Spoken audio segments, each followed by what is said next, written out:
Hi everybody, Georgia Stull from Raymore, Missouri here, bringing you another version of Facebook Live. And I'm going to give people a little bit of time to start connecting on. I hope everybody's doing well as we are trying to bring our economy back to a little bit more normal, our lives back to normal. And I just it's been an unusual year, to say the very least, hasn't it, everybody? And I'm grateful to be a part of Gamble and be a part of Gamble Facebook Live. I will today be talking a little bit about how to choose designs for edge-to-edge quilting. And I'm going to give it a minute and get a few more people on. I see Kate on and Marla on. Hi, Marla. Marla is also from the great state of Missouri, the Show Me State, and somebody from Pennsylvania, and another Missourian, Linda. Hi, Holly. Holly by golly. And Stephanie's on. Obviously, I won't be able to recognize everybody as they start coming on. We're getting our numbers up there a little bit. But like I said at the very beginning, I'm going to spend a little bit of time talking about how I decide what kind of edge-to-edge pattern to put on a quilt. And I can tell you, when I first started quilting almost 15 years ago, it was very intimidating. Some of you may not even know this history from me, but I bought a quilting machine having pieced 3 quilts. That's it, 3 quilts. I have a background as a seamstress. I did not have a background as a quilter. So I started from zero. And when people say, oh, I don't know if I can do it, sure you can. If I can do it, you can do it.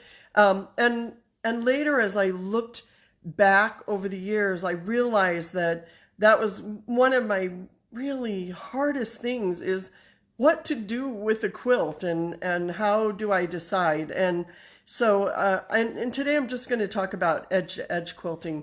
Many of you know that I am a computerized quilter, and I really don't do a lot of freehand. And when it comes to quilt, if I do freehand, it's just a little background fill or basting or something like that. It's not going to be a whole quilt. And I admire those amazing hand guiders that can do that. But I think the things that I think about when I'm trying to choose a design, I don't think they're very different, whether you're computerized or you're hand guided. And so I will jump in. How shall I quilt this? I don't know about you, but I see it on Facebook and other groups that I'm in all the time. Please help me. I don't know what to do. And I can tell you, it's a question I face generally several times a week. And sometimes even I get stumped. It wasn't very long ago that it was an edge-to-edge pattern, and I was kind of at a loss with my customer going, help, I don't. So it's okay. We all feel that way. But I think there are things that you can do that can help you come up with designs and make it a little bit easier. I can tell you right now, as a quilter, I truly, truly believe that every single quilt deserves more than one size fits all. I can tell you, my husband and I one time went to a quilt show, and one quilter quilted virtually 80% of the quilts in the show. And yeah, it was a small show, but still 80% of the quilts, and they were all exactly the same. And for me, that was sad. I just felt like each quilt deserved its own personality, and it deserves to reflect, the person who made that quilt. That's when I feel successful as a quilter, is when I feel like the person that created the quilt feels like it is what they imagine. So that's what we're going to talk about a little bit. I do have a large collection of patterns. Some of you know that. It's kind of a chronic problem of mine. I do design by credit card, meaning I depend heavily on great designers. And I can tell you, no matter how many designs I have, I'm still always looking for that. Wow, look at that great design. What's the name? What is the first thing anybody asks when you show a quilt? what pattern did you use? Absolutely one of the first ones, because I think we're all out there looking for that one great, amazing design that's going to shine on a particular quilt. So if I have a quilt and I, as a quilter, choose to involve my customer in the process, not everybody does, and I find it's probably a little easier for a computerized quilter than it can be for a hand quilter. Not necessarily, but it can be. Because when I started, I didn't know any better. I didn't even know quilters. I didn't know this world existed. So I had little pictures of quilting patterns and I wanted my customers to see them. So we looked at them together. So for me, that is what I've always done. I've always included the customer in the process. Not every single customer of mine chooses to be included in the process. Some people, it's like, do your magic. You know what I like. And I'm okay with that. Although I don't really like to do it at the very beginning because I don't know my customer that well and at that point. And it does help if you know your customer, you know what they like, you know maybe what they don't like. You know what I found out? People know what they don't like more than they know what they like. Like they go, oh, anything is fine with me. But then they see something, oh, look at those hearts all over everything. I can't stand hearts. So they do care. Very often, even when they say they don't care, they care. So that's why I like to include the customer in the process. Now, I'm not going to say, oh, great, I have 30,000 patterns and here, go for it. You find a pattern. Nobody wants that. It's overwhelming. As it is, I'm very good friends with my patterns. I know my patterns and I know, like, do you ever have a quilt come in and the minute you look at it, a pattern just pops into your brain? I love those, like a certain fabric or a certain look, or maybe you just got a new pattern and you realize this is perfect. I love those moments, but my job is to narrow down designs. And typically I'll choose 4 to 6 designs and then I will let them narrow it down. But I always say, I have lots more designs if you don't like any of these. And that happens occasionally, but most of the time, especially if I know my customer, I'm going to get into the ballpark. So what kind of considerations are there when I'm thinking about narrowing down the choices? One is I like to ask the customer possibly, hey, is there any particular design you were thinking of? Because if they have envisioned some kind of floral design on their quilt since they very started making it, I'm wasting my time to show them every other pattern except a great floral design. Or maybe they say, oh, I just love this design that I saw in someone's quilt. Can you do something similar? Or I just have seen it as a modern quilt or a very traditional quilt. What is your customer thinking? I think it's very valuable because you know what? If they're happy, they come back to you. And if you create a quilt that isn't at all what they envisioned, I know sometimes you can really hit it out of the ballpark by doing something alternative, and we'll talk about that more later. But at the same time, I want to know what is it that my customer is thinking or has, opinions about.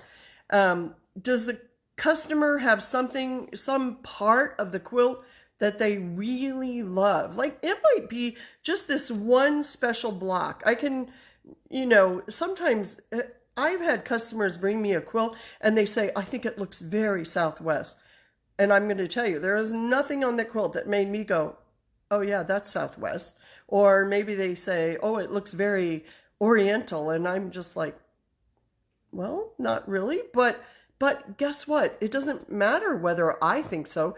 It matters what they're envisioning. So maybe I can bring out a Southwest design or an Oriental design or a traditional design that's going to help them bring out what it is they are envisioning in the quilt. I'm never sorry for including a customer in the process because sometimes they really surprise me. A part of the consideration at this point might be budget. For instance, I know that I have some customers, and to be honest, They just want it quilted and they don't want to spend a lot of money. I have patterns that are fairly simple, stitch out quicker, that are not going to cost as much as some others. I have some edge patterns that cost more than some simple custom quilting that I do, because I have some edge patterns that are very complicated, very dense, take a lot of time, and they just take more. So talking about the budget at the beginning can save you a lot of time. I don't want to present this wonderful, great design and they go, how much? No, I can't. So I like to talk about that kind of pretty close to the beginning. How's the quilt going to be used?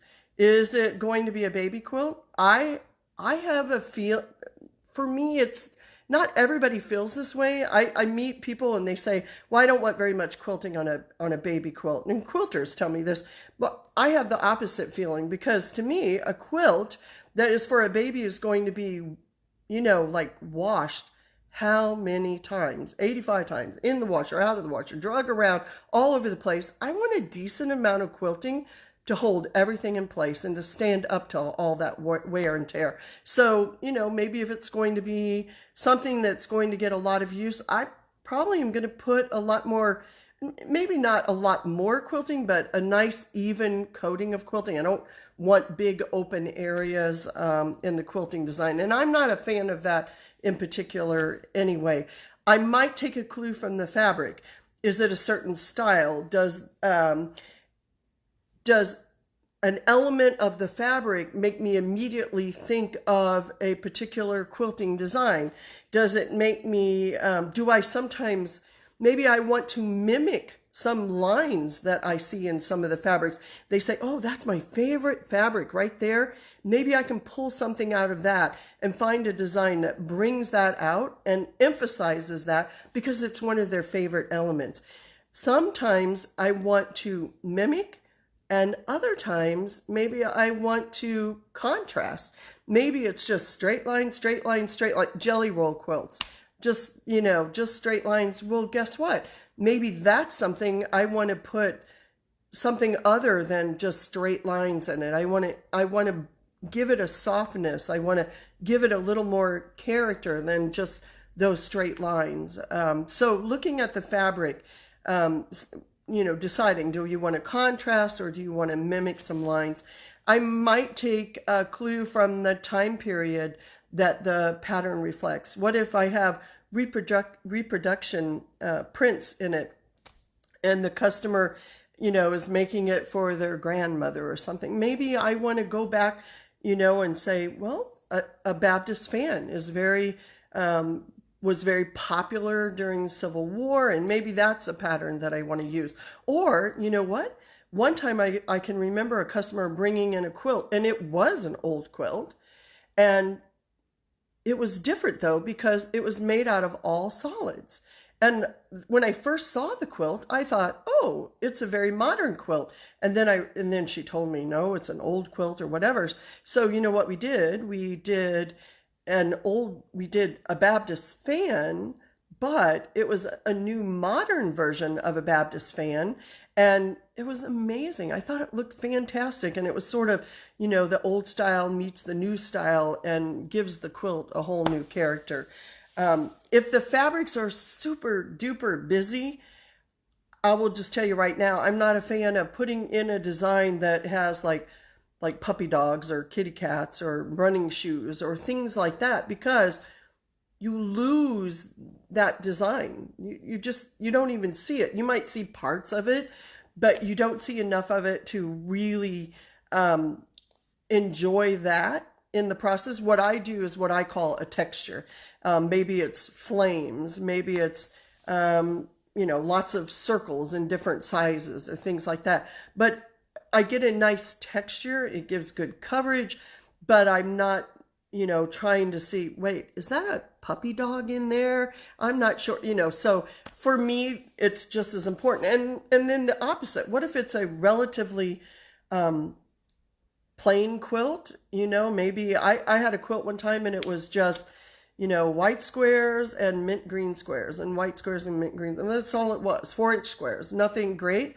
But it was the last quilt that her mom made, and she really wanted it to be special. And I used a quilting design that it did have a lot of overstitching. It took a long time to do. It was an ivy pattern, and I did it in a really lush green, and that quilt was spectacular.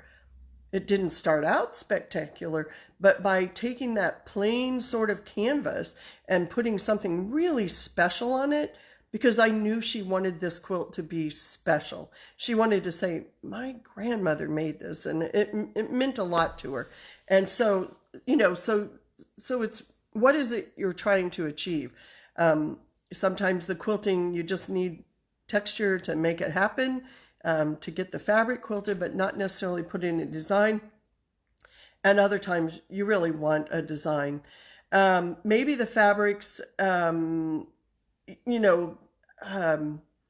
are just screaming some special kind of design. Maybe it's a very old, sometimes I have to think about things like if it's a really old quilt top and it's very fragile, I'm going to tell you, I'm not going to want super dense quilting. I want even quilting. I don't want it real loose. I want even quilting, and I don't want a lot of overstitching, because I personally feel like if there's a lot of overstitching, it can actually break down what is already seen to be a very fragile fabric, and I don't want to take any chance for that. If I'm going to do a t-shirt quilt, that's a genre all in itself. I don't want patterns that overstitch each other, because if I have a t-shirt rubberized plasticky kind of fabric and it goes over the same line 3 times, it can actually crack it and I think cause bigger problems. So I don't want to do that. I also know that a t-shirt quilt is going to be bulkier, so I don't want patterns that have little tiny spaces. I want it a little more open. So I'm looking for more open, not overstitching. And also the other thing is I very often have very bulky seams and bulky, certainly intersections, and a lot of stitching is just going to make my life miserable, and I'm going to deal with some issues. So there are a lot of things that we have to consider. Another thing that we have to consider is the piecing. For instance, maybe somebody is a beginning quilter and their blocks are not quite as square as they could be, and that's okay. We're at all different. I have piecers from all different levels. It's perfectly okay. But if their lines aren't particularly straight, and I use a pattern that is just full of straight lines, I'm only going to emphasize their deficits. I'm practically screaming that she doesn't have any straight lines here. Look at this. And whereas if I put something that has some curves into it, it'll put a little more life into it and not emphasize that maybe some of these lines aren't so straight. So there are a lot of different things that come to mind when I'm considering what kind of an edge to edge to put on a quilt. It is the primary quilting that I do. I do custom also, but the edge to edge is my everyday life. So I hope some of this gives you a little food for thought and gives you a chance to, as you get that next quilt where you think, what am I going to quilt on this? That it gives you some questions to ask yourself, some things to consider as you're looking for patterns. So it's been a pleasure spending a little bit of time with everybody today. I hope you have a great weekend coming up. It'll be here before we know it. And happy quilting, everybody.